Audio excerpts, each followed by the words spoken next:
privilegio estar con ustedes en este día santo. Tengo que admitir que todas las veces que he estado con ustedes y hemos estado juntos, ha sido un momento privilegiado para mí, pero tengo que admitir que esta vez estoy temblando un poco. ¿Por qué? Por los momentos en los cuales vivimos.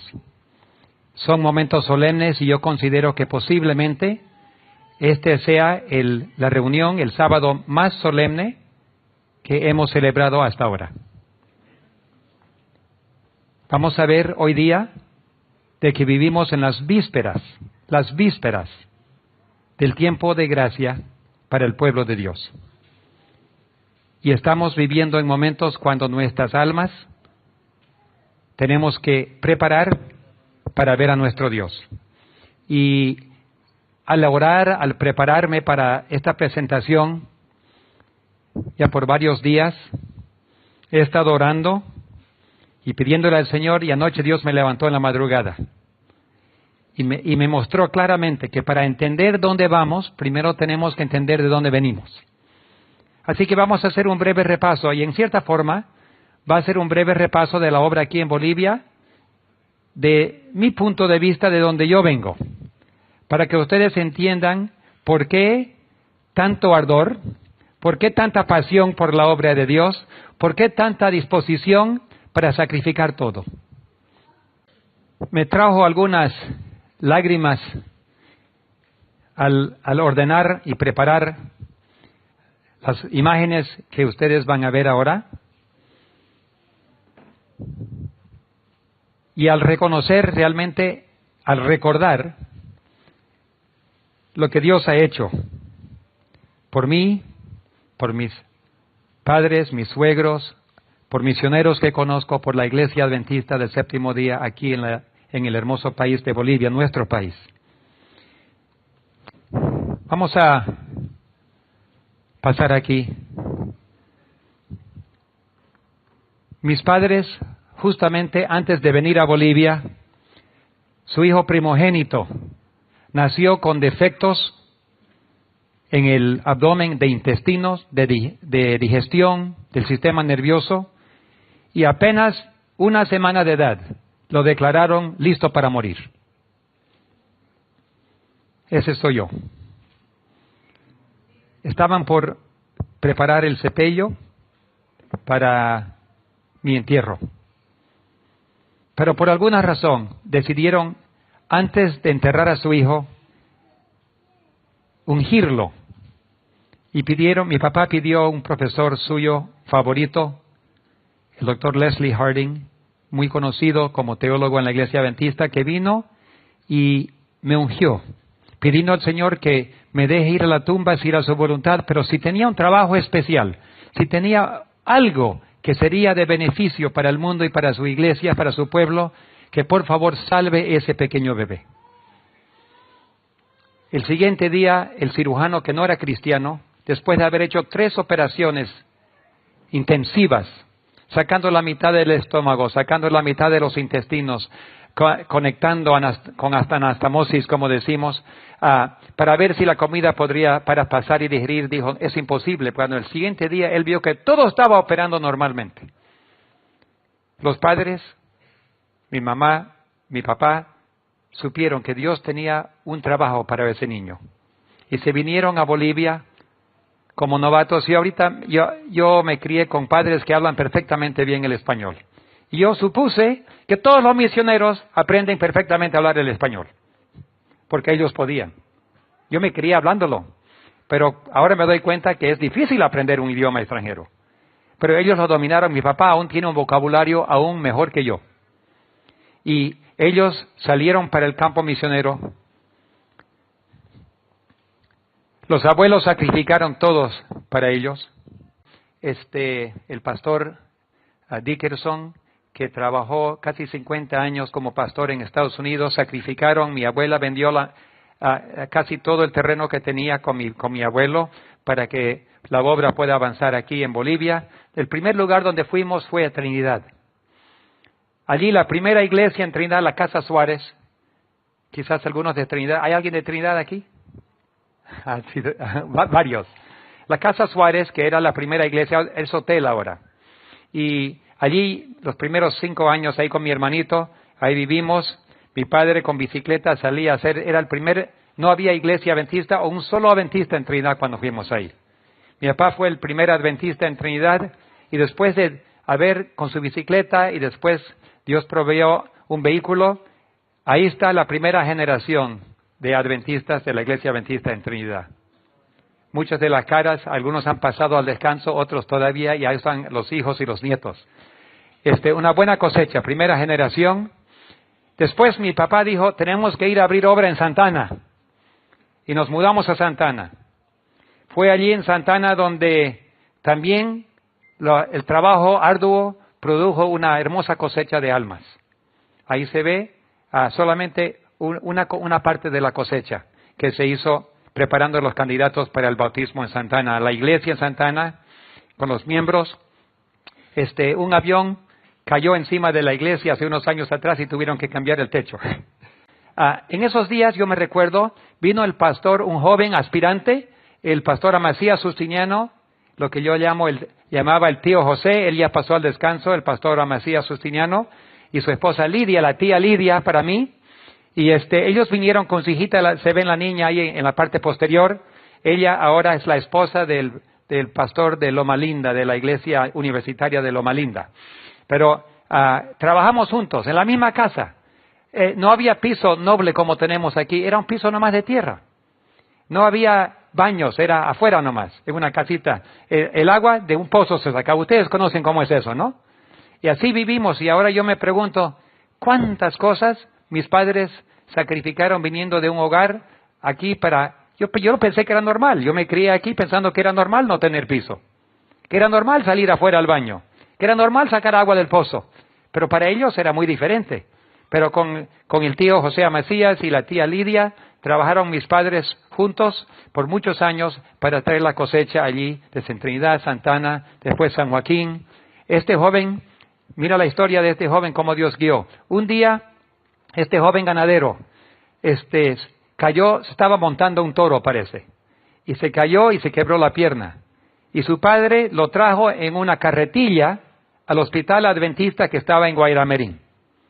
Y le dijo, mi hijo se cayó, se quebró la pierna, y el doctor Botsford, de descendencia alemana, cuidó de él, le sanó la pierna, y le dijo, el joven dijo, doctor, yo quiero aprender a ser asistente médico.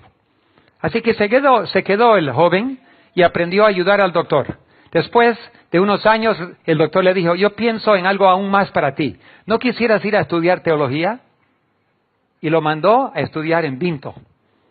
Y allí, él estudió en Vinto y estudió teología y terminó en Vinto. En esos años ya vino mis padres y por eso 2 aspirantes recién graduados trabajaron. Aquí está la ordenación del pastor, los pastores Richard Gates, José Amasías Justiniano, en el Colegio Adventista de Bolivia. Me recuerdo ese día, era niñito todavía, pero me recuerdo ese momento tan importante. Años después, 2 colegas en la obra, el pastor Gates, Richard Gates, abrazó y saludó a su amado colega, el pastor José Amasías Justiniano, el primer presidente de la nueva Unión Boliviana. Mira cómo Dios está guiando, ¿eh? De un joven ganadero, humilde pero trabajador, queriendo servir al Señor, cómo Dios permite tantos privilegios. Otras familias misioneras, muchos habían, pero de otros países llegaron. La familia Bernhard llegaron de Argentina allá a trabajar, la familia Burgdorf, ambas familias alemanas también, vinieron a trabajar. Otra familia, los Durksen y los Barr, vinieron también 2 familias alemanas. A mí me sorprende cuántos alemanes vinieron a Bolivia. Pero estas familias vinieron, allá ven a la izquierda ahí, ven a 4 niños de la familia Durksen. La mayor llegó a ser la tía Rebecca Gates. Ahí vamos a ver. Primero comenzamos así, mire. Comenzamos a abrir obra por el Beni con mucho sacrificio en carretón. 18 horas, 30 horas en carretón por las pampas. Viajando día y noche. Con canoa, por agua. Ahí mi padre está cruzando con un unos troncos. En Trinidad conseguimos este vehículo. Después, el buen samaritano, la primera lancha pequeña, como pueden ver, trabajo. Una familia que me impactó mucho era el pastor Marker y su esposa. Ellos eran argentinos, también alemanes, y ellos arrancaron y construyeron con sus propias manos la lancha Maranata. Y con la Maranata fueron por el río. Él y su esposa eran enfermeros y él era pastor también. Y entonces atendían a los pacientes, nosotros vivimos en esa lancha con ellos, y mis suegros también vinieron y también vivimos. Yo cumplí 5 años de edad en esa lancha. Están viendo la historia, ¿no? El amor y el cariño que uno obtiene. Para volar a Cochabamba o La Paz, con carnicero.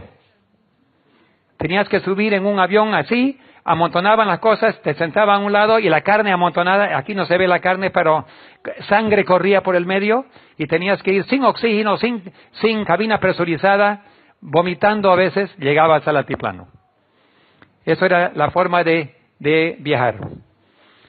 Pero un día después el presidente de la división vino a visitarnos y no hubo cómo salir, hubo un problema y entonces se quedó ahí. Él tenía tanto que hacer, pero se quedó 2 semanas sin poder moverse hasta que los aviones empezaron a volar y le dijo a mi papá: Richard, tienes que aprender a volar y tienes que conseguirte una avioneta. Mi papá fue a Estados Unidos, aprendió a volar, volvió a Bolivia y la primera avioneta que se compró era una accidentada que estaba en una estancia. Mi papá fue el primer pastor piloto de la iglesia adventista en el mundo. Y como tuvo tanto éxito, otras divisiones también se animaron. Mi padre comenzó a trabajar, su éxito animó a otras divisiones y pronto la iglesia tenía 30 programas de aviación en diferentes países.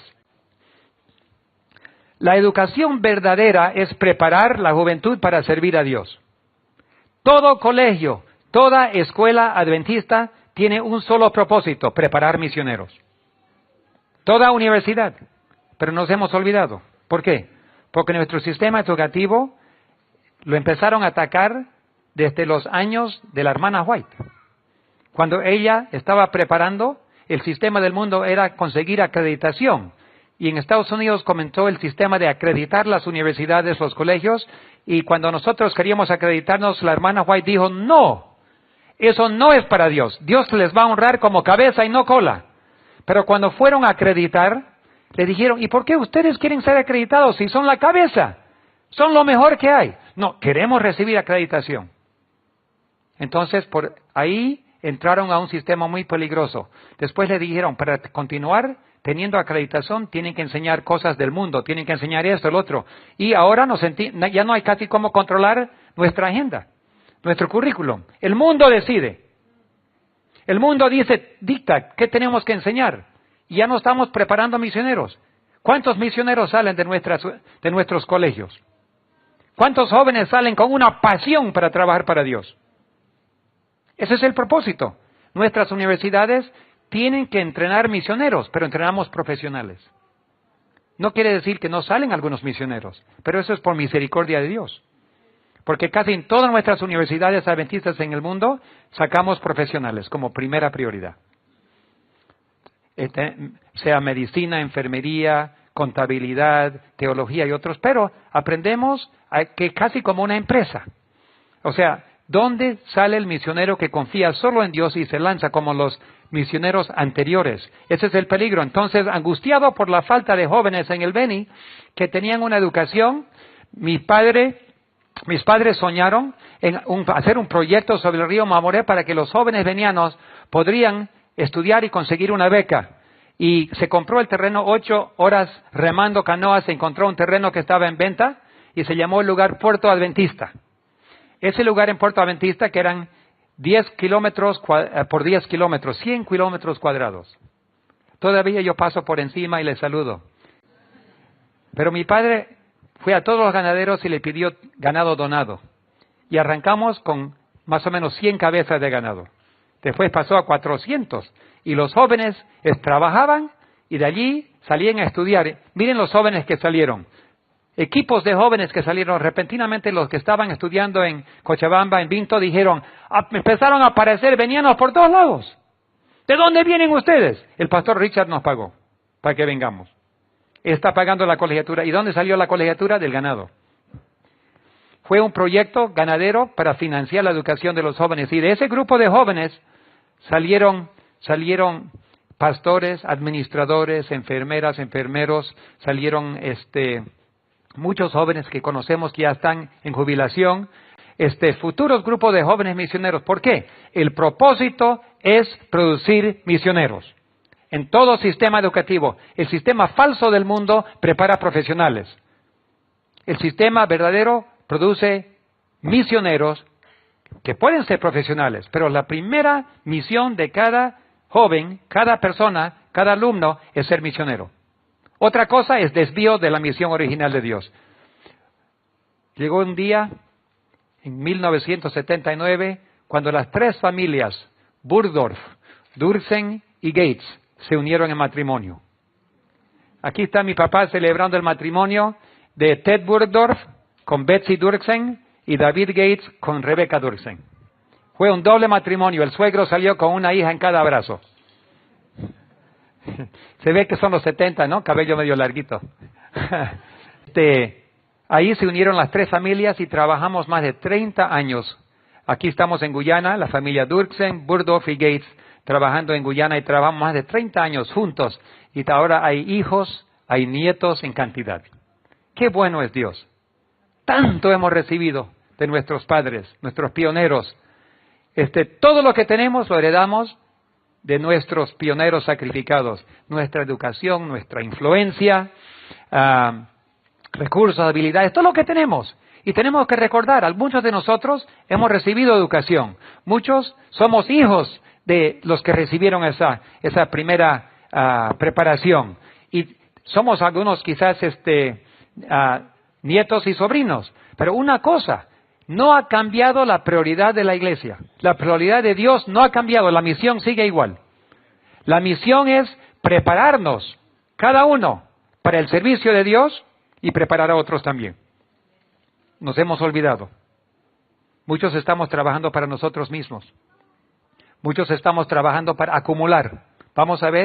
Ahora vamos a ver muy pronto, voy a terminar mostrándoles a dónde estamos en la historia del mundo. Ahora, aquí están algunos de los pioneros. La familia Gates, mi padre Richard y Meraldine Gates, ayer celebraron 60 años de matrimonio. Y están allá y mi padre trabaja incesantemente por ayudar al Beni, recolectando, hablando a sus amigos fondos para financiar la obra de televisión de la Red de Venir en el Beni.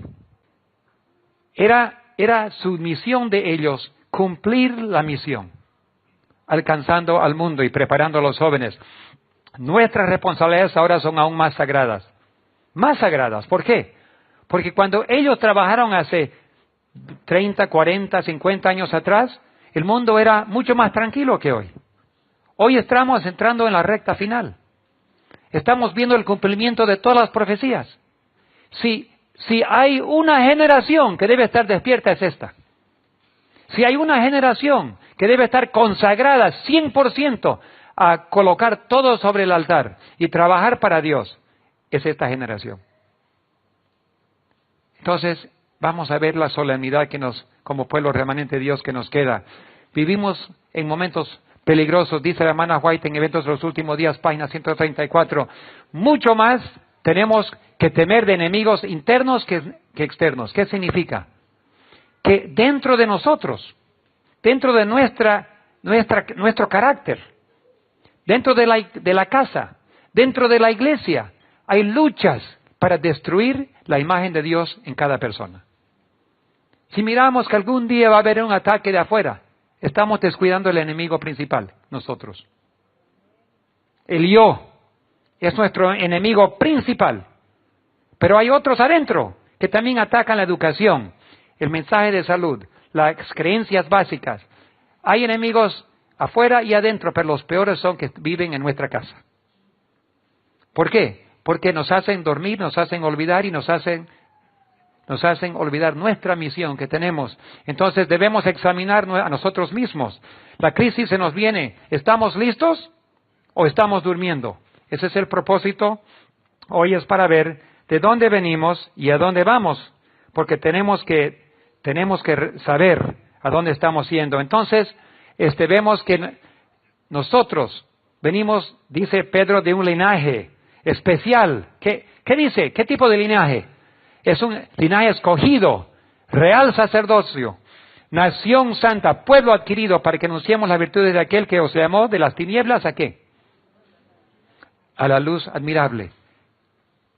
Hermanos y hermanas, nosotros no somos cualquier pueblo. No somos cualquier persona. Somos de la familia de Dios. Nuestro Padre es Dios creador mismo. Y tenemos una responsabilidad a Dios, después de haber aprendido tanto y haber recibido tanta luz, de vivir lo que creemos. Es nuestra responsabilidad sagrada. Qué triste haber sido adoptado a la familia de Dios y perder la salvación. Qué triste sería por dormir y no cumplir nuestra misión. Pedro nos hace recordar eso. El fundamento protestante, hay varios pilares. El próximo mes, el 31 de octubre, se van a reunir los líderes de las iglesias en el mundo con la iglesia de Roma, y el Papa va a celebrar la muerte de la iglesia protestante. Y casi todas las iglesias, casi todas, han firmado. Están en acuerdo. Y no faltan representantes de nuestra propia iglesia. Hay algunas personas que han firmado.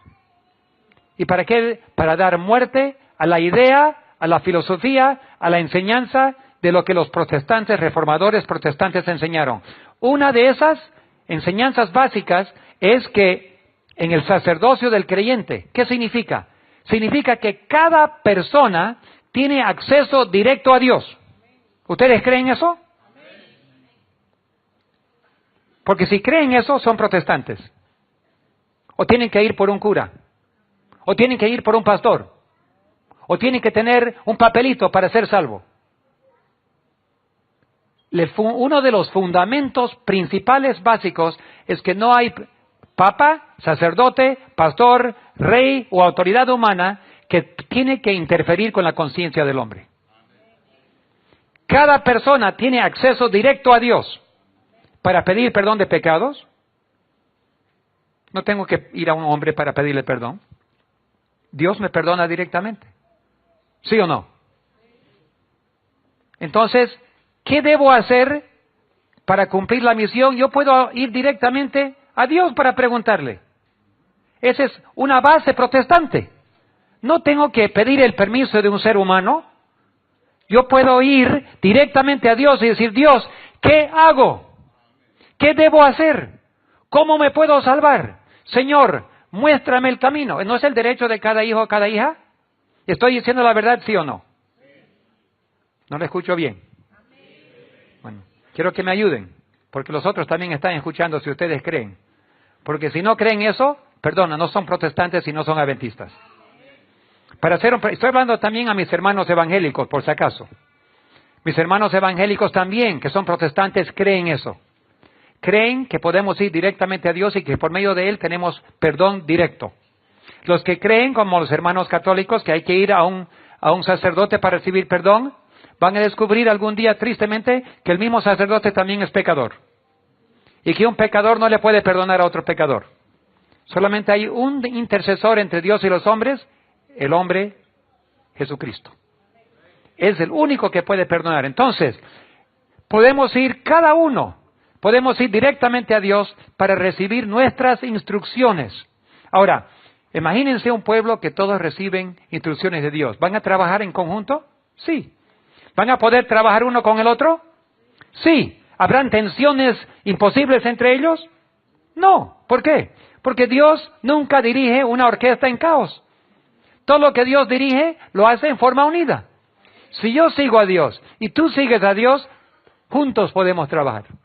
¿Están entendiendo? El problema viene cuando uno de los dos no sigue a Dios. Ese es el problema. Porque cuando Dios dirige las cosas se hacen decentemente y en orden.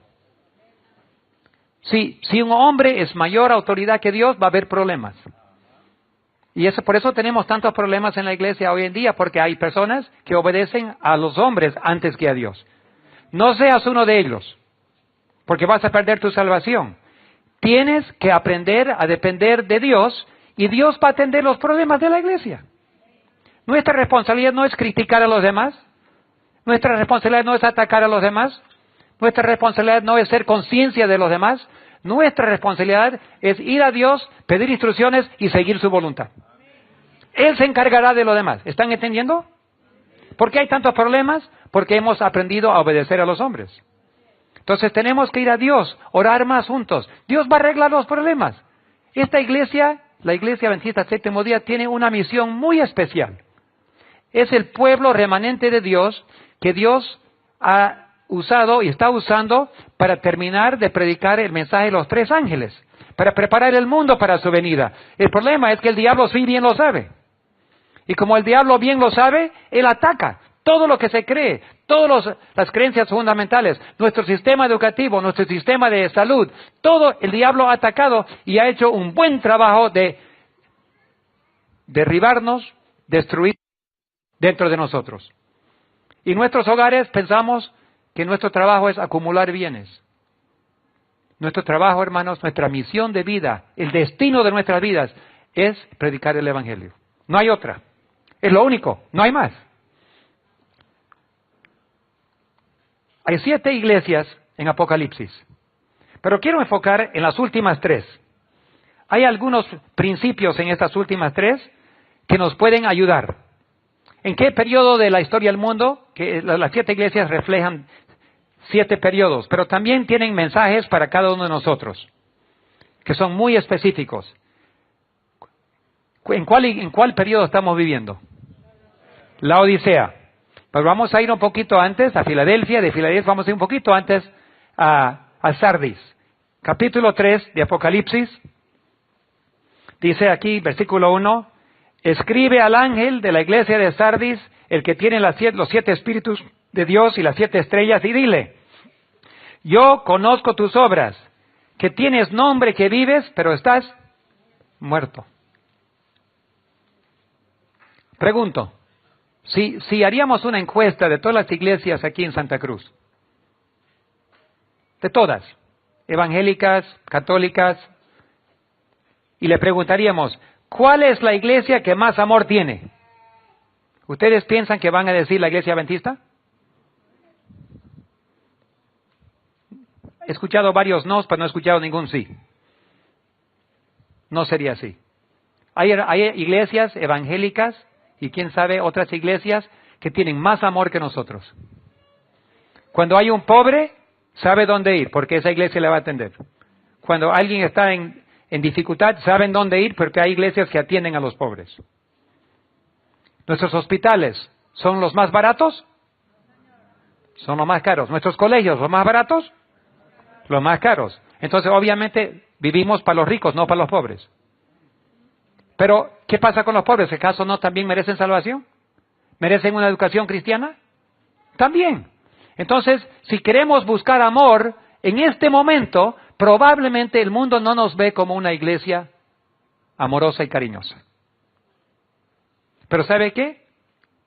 Dios va a convertir esa iglesia en una iglesia amorosa. Se va a convertir, pero tenemos mucho que aprender de nuestros hermanos. ¿Por qué? Porque dice que estamos vivos, pero realmente estamos muertos. Tenemos nombre, pero nada más. Porque para estar vivos tú tienes que vivir con el Espíritu. Y a veces tenemos la verdad, pero no tenemos el amor. Y Pablo dijo que, el apóstol Pablo dijo que si no tenemos amor, de nada sirve. Entonces, amor, aquí continuamos leyendo. Sé vigilante, afirma las cosas, otras cosas que están por morir, para que porque no he hallado tus obras perfectas delante de Dios. Acuérdate después de lo que has recibido y oído, y guárdalo, y arrepiéntete, pues si no velas, vendré sobre ti como ladrón, y no sabrás a qué hora vendré sobre ti. Aquí se habla de un momento cuando Dios va a juzgar a su pueblo. Y dice, lo poco que tienes, guárdalo, recuérdate, arrepiéntete. Entonces, Dios está diciéndonos aquí en este mensaje a Sardis, tú dices que estás bien, piensas que tienes un nombre que está bien, pero estás muerto. Ahora yo no estoy apuntando al dedo, estoy apuntándome a mí. ¿Será que yo digo que soy un gran misionero y total no tengo amor? ¿Es posible? Sí. ¿Es posible que seamos pastores, ancianos, diaconisas, responsables en nuestras iglesias? ¿Y será que posiblemente no tengamos amor y tratamos con dureza a otros? Hablamos mal de otros. Tratamos, quién sabe, con crueldad a veces. Dios no hace eso. Entonces tenemos que mirarnos y examinar nuestros corazones, hermanos. Porque podemos decir que somos adventistas y puede ser que estamos muertos. Yo estoy hablando personalmente, ahora digamos individualmente. Examinemos nuestros corazones. Ahora vamos a seguir. El mensaje de Filadelfia. Versículo 7. Escribe al ángel de la iglesia de Filadelfia, diciendo, esto dice el santo, el verdadero, el que tiene la llave de David, el que abre y ninguno cierra, y cierra y ninguno abre. Hermanos, la puerta a la salvación está abierta, pero se está cerrando.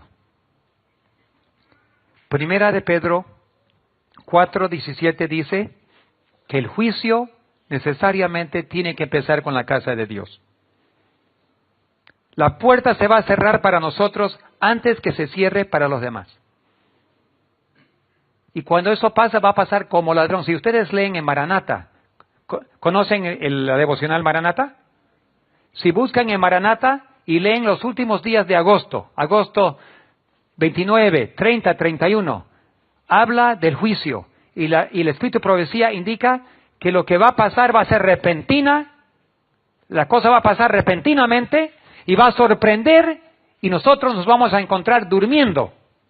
Jesús dijo, lo que le digo a todos, en Marcos 13, lo que le digo a ustedes, le digo a todos, velad, porque capaz llegando repentinamente os encuentre durmiendo.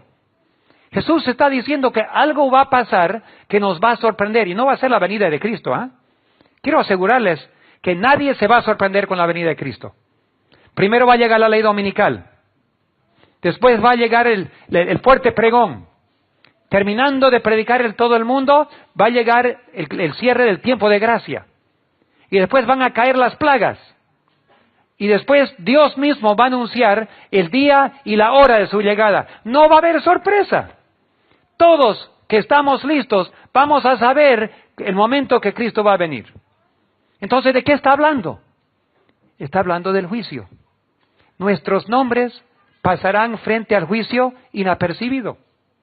Y nosotros no vamos a saber, vamos a seguir comiendo, bebiendo, casándonos y dándonos en casamiento, pensando que todo está bien. Y no vamos a saber hasta que llegue los juicios de Dios y nos destruya.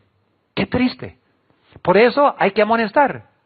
Por eso es interesante lo que la hermana White, Dios le dijo a la hermana White, ¿dónde están mis centinelas? En primera de mensajes selectos dice, ¿dónde están mis centinelas? ¿Por qué no tocan la trompeta? ¿Por qué no suenan? ¿Quién está alarmando a la gente para que se preparen? Alguien me preguntó si era alarmista. Por supuesto. Para eso estoy. ¿Para qué sirve un centinela? En Isaías 56, Dios dice, mis líderes son perros mudos, no saben ladrar. ¿Para qué sirve un perro si no ladra cuando hay peligro? ¿No es verdad? Entonces, el pueblo adventista entero somos líderes en el mundo. Todos nosotros que conocemos la verdad y sabemos la profecía y conocemos profecía y nos ha enseñado profecía, tenemos que sonar el alarma para el mundo. Mira, los vecinos que viven a nuestro lado todavía no saben. ¿Será posible que hay vecinos de una familia adventista que todavía no sabe? ¿Sí o no? ¿Hay o no hay? Qué triste. No debe haber ningún vecino que no haya escuchado.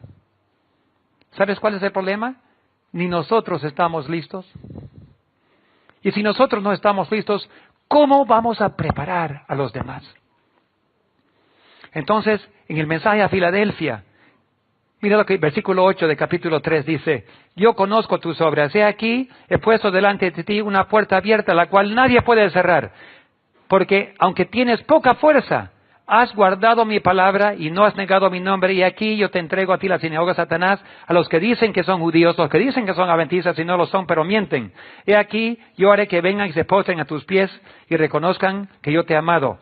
Pero por cuanto, versículo 10, has guardado la palabra de mi paciencia, yo te guardaré de la hora de la prueba que vendrá sobre todo el mundo entero para probar a los que moran en la tierra. En esta iglesia hay un grupo de personas que no tienen mucho, son pobres. Pero ¿sabe qué es lo que tienen? Tienen la paciencia de Dios. Han guardado la palabra de la paciencia y pacientemente están haciendo la obra de Dios. Aquí no hay condena alguna de Dios. Él dice, yo sé que son pobres, yo sé que no tienen casi nada, pero ¿sabe qué? Tienen algo que yo quiero. Tienen la paciencia, han guardado la paciencia de Dios y yo los guardaré de la prueba que viene sobre el mundo. Nosotros necesitamos ser más pacientes. Necesitamos trabajar como Jesús. ¿Cuánto dinero tenía Jesús? Mira qué mentiroso el diablo. Lo lleva a Jesús y le dice, todos estos reinos, los palacios del mundo, te los regalo si te postras y me adoras. Qué mentiroso, ni eran de él. Jesús era dueño de todo, el creador. Y el diablo le está ofreciendo lo que no era de él. Hoy día hace lo mismo, te ofrece cosas que ni son de él. Te ofrece dinero, posición, influencia, comodidad. Eso todo. El diablo sabe dónde va a ir. Él va al fuego. Algún día va a quedar cenizas el diablo. Él sabe. Y te quiere ofrecer cenizas para que mueras con él. Pero te muestra lo bonito y te dice, te lo voy a dar. Mentira. Nada tiene él. Todo es de Dios. Entonces, yo recién terminé un campamento con mi esposa. Terminé un campamento hermoso hace 2 semanas atrás con varios pastores en Estados Unidos. Y uno de los temas lo vamos a traer al pastor. Ese pastor, el pastor Jeremiah Davis, va a venir aquí. Y va a estar aquí el primer sábado de noviembre. Pero él predicó un sermón que me confirmó en mi corazón lo que hemos estado viviendo nosotros por años. Dice, en inglés hay una palabra que cursos y recursos. Sources and resource. Source and resource. Pero source significa la fuente y los recursos. Entonces, traducido, aunque suena como poesía en inglés, en español es fuente o recursos. Ahora, pregunto, cuando Satanás ofreció a Jesús todos los palacios de la tierra, ¿esos palacios eran la fuente de los recursos o eran recursos nomás? Recursos. Cuando le ofrece dinero, ¿fuente o recursos? Recursos, comida, recursos. Todo lo que te ofrece el mundo son recursos. Pero Dios es la fuente de los recursos. Si tú tienes a Dios, no necesitas los recursos.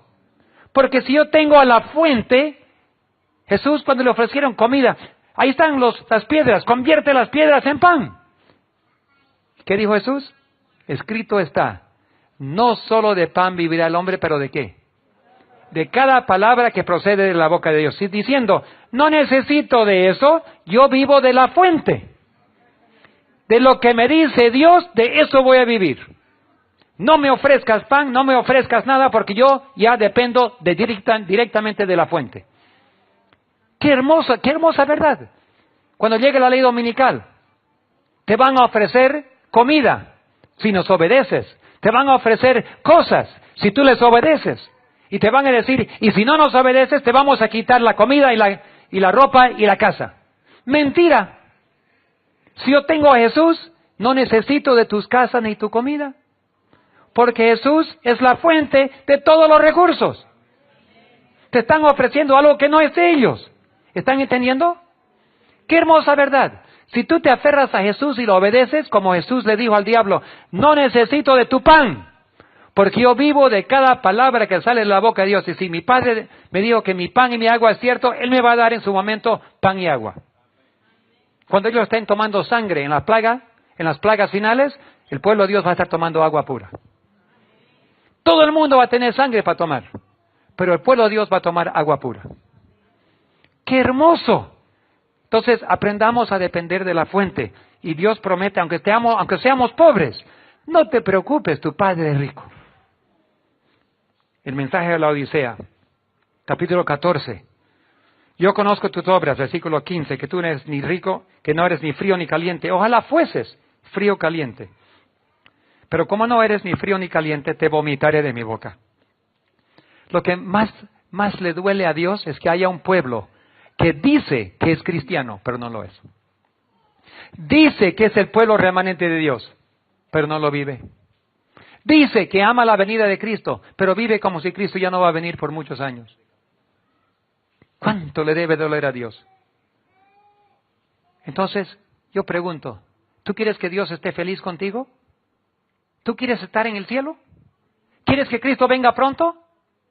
No hables con tu boca. Vívalo. Si Cristo ya viene, vive como si Cristo ya viene. Eso significa dedicar mis esfuerzos, dedicar mi tiempo, mis recursos, todo dedicado para prepararme y a otros para la venida de Cristo. Ahora, ustedes vieron de dónde yo vine. Ya vieron mi pasado, ¿no? Niño criado en el Beni. Mi señora, en La Paz y Cochabamba. Por un rato vinieron. ¿Sabe que mi suegro vino a trabajar con su familia? Pidió dejar el trabajo de tesorería de la Unión Boliviana, la Misión Boliviana. Dejó para venir a vivir en la lancha médica.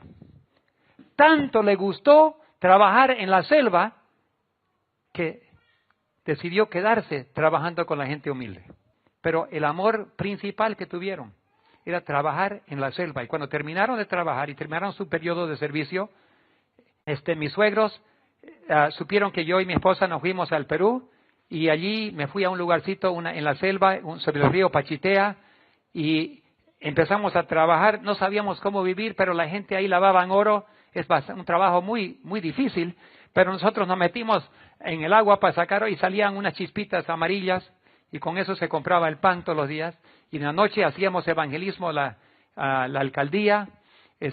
Nos prestaron la alcaldía y con el altoparlante hacíamos estudios bíblicos. Y ahí todas las noches hacíamos estudios bíblicos y de día lavando oro un poquito para comprar comida.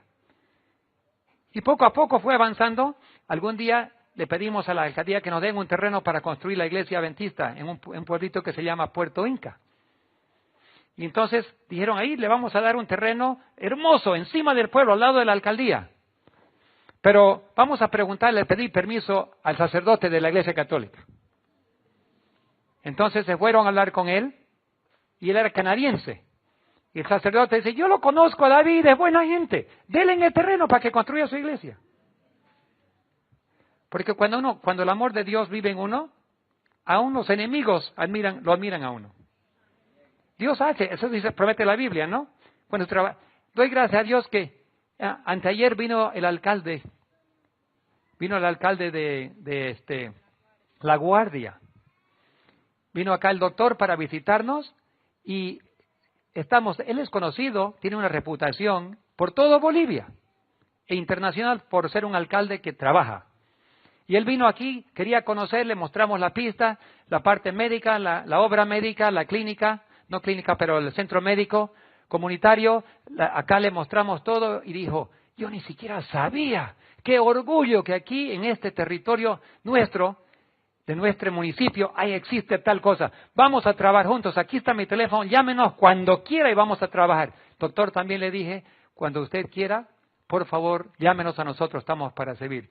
Pero doy gracias porque cuando el mundo ve lo que Dios hace, ellos admiran y quieren participar. Doy gracias a Dios, también en la alcaldía allá en Puerto Inca nos dieron ese terreno, empezamos a construir la iglesia con mi esposa, allí los otros jóvenes, y se construyó una iglesia, mis suegros vinieron, trabajaron ahí como 7 años, compramos un terreno en el río, trabajaron mi suegra, igual que mi mamá, son enfermeras, pero trabajaron como médicos realmente, ella atendió 28,000 pacientes. Una de las familias vecinas que vivían al otro lado del río, le dieron estudios bíblicos, y una familia de descendencia alemana se bautizaron, y los hijos dijeron, tío David, queremos ir a estudiar en Lima, se fueron a nuestra universidad allá. Cuando ya estaba por terminar, el joven me llamó y me dijo, Eduardo me llamó, tío David, quiero venir a Bolivia a trabajar, pero ¿qué hago? Me están llamando a trabajar como pastor acá. trabaja como pastor. Si terminas algún día y quieres venir, puedes venir, pero toma tu responsabilidad. Hoy, Edward Heidinger es el secretario de la División Sudamericana. Como resultado de una obra humilde y pequeña sobre el río Pachitea en Puerto Inca. No hay límite de lo que puede pasar si nosotros simplemente usamos lo que tenemos en la mano. Pero si hay un pueblo que refleja, que dice que es cristiano y no lo es, le duele a Dios. No seamos así. No seamos tibios, un pie en el mundo y un pie en la iglesia. Consagrémonos totalmente a la obra de Dios. Dios va a hacer una obra importante. Hermanos, la Iglesia Adventista del Séptimo Día cree y enseña que desde 1844, 22 de octubre, el día de expiación antitípico, o sea, la día de expiación es uno literal en el calendario judío, y el día antitípico es el símbolo que apunta, al cual apuntaba la original, que el juicio investigador comenzó. Antes que venga Cristo, todas las iglesias cristianas creen que tiene que haber un juicio final. Antes que venga Cristo para salvar a la gente, tiene que haber un juicio. Se tiene que decidir quiénes serán salvos y quiénes no. El 22 de octubre, 1844, día de expiación, Jesús pasó al lugar santísimo para empezar su última fase de trabajo antes de la venida.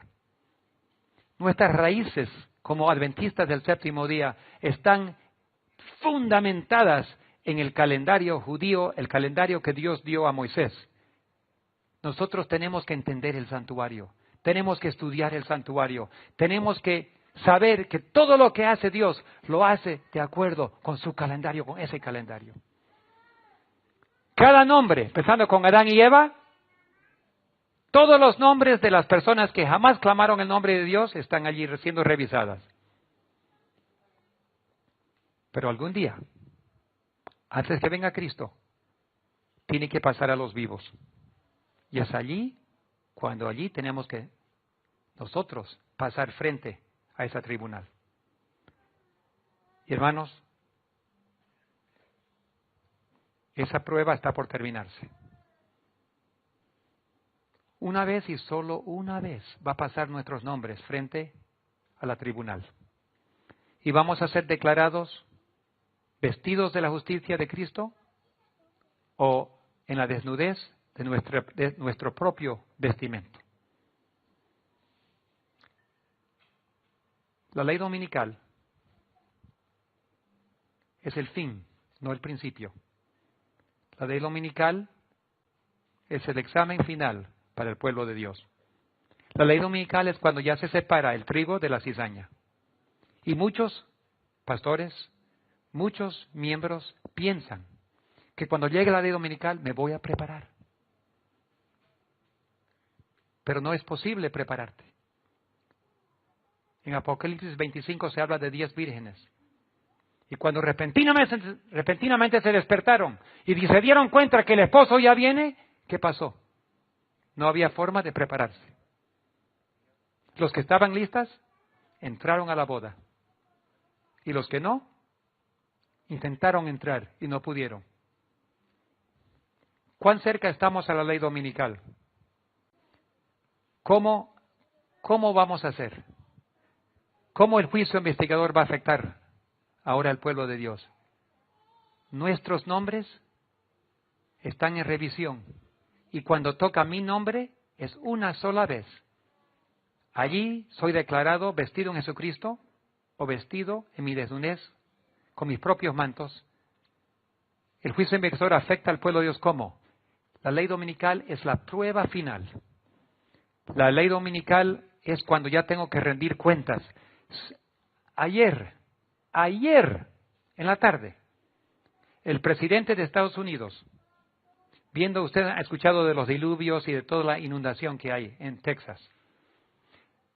El presidente de Estados Unidos firmó la orden, la declaración, que mañana, domingo, es un día nacional de oración por los desastres que han caído. A su alrededor habían todos los líderes de las iglesias. Se fueron a la Casa Blanca y lo acompañan mientras el presidente firma que mañana es el día de oración. No declara, no pide que todos oren. Dice, mañana es el día santo de oración. Ahora, los desastres de Dios van a empezar a caer en una forma más seguida. Cuando le toque a Los Ángeles, Atlanta, Miami, California, Texas, Tennessee, Washington, Chicago, cuando empiezan a caer los desastres, no va a ser un día solamente. Todos van a estar reclamando la bendición de Dios y van a pasar la ley dominical. Ya estamos listos, esta es la primera. Ayer aconteció el primer paso hacia la ley dominical, declarando un día domingo como día de oración. Va a ser muy fácil pasar una ley dominical. Muy, muy fácil. Solamente falte que Dios suelte en los vientos y va a haber una ley dominical y ahí termina tu oportunidad. ¿Cuántos líderes, cuántos pastores, cuántos miembros de nosotros ni siquiera nos hemos preparado?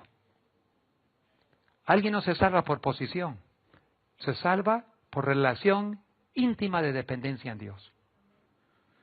Dios está rogando a su pueblo. Dios está pidiendo de corazón.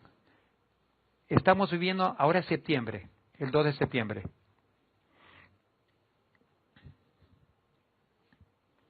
Este mes llega el día típico. Llega el día típico de este fin de mes, llega el día típico de expiación. Nosotros creemos en el día antitípico. Pero recordemos que todo lo que Dios hace, lo hace de acuerdo con el calendario. Y Él quiere que quedemos despiertos y listos con los ojos abiertos, viendo lo que Él está haciendo. Y hay un evento antes del día de expiación. Los judíos saben bien cómo hacerlo. Los judíos, cada vez que llega el día cuando suenan las trompetas, son 10 días cuando las trompetas suenan, anunciando que la llegada del día de expiación. ¿Y para qué suenan las trompetas? Para que el pueblo de Israel se pueda preparar. Prepara tu corazón para ver a tu Dios. Prepara tu mente, confiesa tus pecados y prepárate porque llega el día de expiación y el que no se prepara será cortado del pueblo de Dios. Y la puerta se cierra. Hermanos, la ley dominical ya está comenzando. No es la declaración final, pero el proceso ya comenzó desde ayer. Ya se prepararon antes, pero ayer empezamos a ver lo que el presidente está empezando a hacer. Solamente cuando Dios decida va a soltar, la ley dominical va a venir y ya no vas a poder prepararte. ¿Estás listo tu corazón? Cuando empiecen a sonar las trompetas, van a empezar a sonar el 22 de septiembre. Y yo voy a preparar mi corazón. Perdona. Yo no voy a permitir que me sorprenda el juicio. Yo no quiero perderme. Yo quiero estar listo. Todos los días lo hago. Todos los días. Yo amanezco. Digo, Señor, vísteme tu manto blanco. Por favor, manténme. Yo sé que muchos, Señor, están a un lado, al otro lado. Hay confusión por todos lados. Pero yo no me quiero perder. Yo no quiero que mi familia se pierda. Y yo no quiero que mis hermanos se pierdan. Y como yo soy vocero, tú me has dado el privilegio de ser vocero. Miles y cientos de miles. Todo el mundo está ahorita enfocado en este ministerio aquí. Todo el mundo. No hay ningún solo país que no ha escuchado de este ministerio. Donde hay adventistas, han escuchado. Es un privilegio demasiado grande de que tú tengas el micrófono en tus manos. Yo no puedo dejar de anunciar. Es momento para prepararse. Es momento para despertar. Prepara tu corazón para ver a tu Dios. Estamos viviendo en la última estación. Ya no hay más. Y si ahora dormimos, perdona, vas a perder tu alma. Te tengo que ser sincero. El 22 de septiembre, la trompeta tiene que resonar. Y la trompeta tiene que decir, prepárate para ver a tu Dios. Porque llega el juicio. Y como Dios siempre actúa de acuerdo con su calendario, yo no puedo descuidarme de los eventos que están aconteciendo. Y hoy mi esposa, otros, el 22 de septiembre, vamos a estar en ayuno y oración. Yo les invito. Si ustedes quieren participar, si ustedes quieren, háganlo todos los días, pero en forma especial, en el día que Dios separó, para resonar la trompeta. Les invito que ese día no sea un día normal y corriente. Que en ese día nos reunamos todos en ayuno y oración. Porque Cristo viene pronto. Yo estoy ansioso de verlo. Sinceramente estoy ansioso de verlo. Pero no quiero que venga todavía. Hay miles y millones que tienen que escuchar todavía. Pero para preparar al mundo, Dios tiene que tener un pueblo sellado. Entonces, primero, Dios está enfocado en su pueblo. Si su pueblo se prepara, ellos recibirán el sello de Dios y con ellos derramará su Espíritu Santo y terminará la obra. El fuerte pregón no será con cualquiera, será con el pueblo de Dios que guardan los mandamientos de Dios y tienen la fe de Jesús, los testimonios de Jesús, que es el espíritu de profecía. Entonces, si tú crees que Cristo viene pronto, si tú crees que perteneces a la iglesia remanente, si tú crees que eres parte del pueblo remanente de Dios, si tú crees que Cristo está preparando a un pueblo, si tú crees que es momento, si Dios te puso en tu corazón el deseo de arreglar cuentas y estar siempre listo para ver a tu Dios, desde ahora, en este momento más solemne de la historia del mundo, cuando cada alma está en revisión, cuando pronto la puerta abierta será cerrada y el que cierra, nadie lo abre. 5 vírgenes tocaron la puerta. Señor, déjanos entrar. Y la respuesta fue, no te conozco. Muchos de la iglesia van a venir a decir, Señor, ya me preparé. Por favor, déjame entrar. No me preparé antes, pero ahora quiero entrar. Y la respuesta será, no te conozco. No te conozco. No te preparaste antes, sí. No te puedes preparar ahora. Ahora el momento está para los demás que no supieron. Que ninguno de nosotros estemos en ese grupo. Que ninguno de nuestros seres queridos se pierdan por no haberse preparado. Entonces, les invito que si puedan, que se arrodillen conmigo y vamos a clausurar en una palabra de oración.